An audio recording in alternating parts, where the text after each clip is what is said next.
your experience with your clients, have you noticed that any of them begin to think a little bit differently once they're fully in retirement? When they're working, they seem a little more risk tolerant.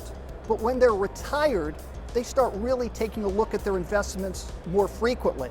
So I found that people actually in retirement, some of them who were very willing to think long term, have now more time to obsess about the returns on their portfolio and maybe more jittery than they might be if they were working.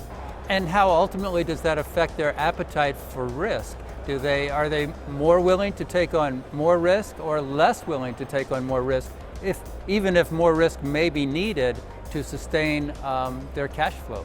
I think their natural inclination is to take less risk.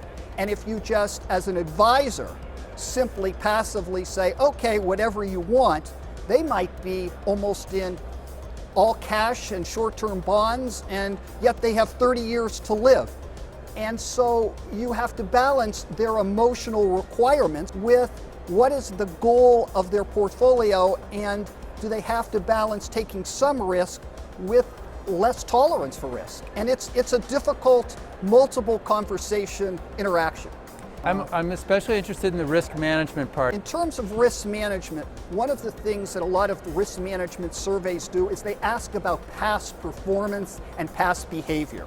In other words, when a certain period of volatility came in the past, how did you respond? And a person can respond saying, I held pretty firmly into where I was at, I stayed the course, but they possibly were working at that time. It's very hard to project when you're retired, when you have more time to look at your portfolio, when you feel you're more dependent on the portfolio, whether you have the same tolerance of risk. Bottom line, what's the key takeaway regarding the retirement challenge?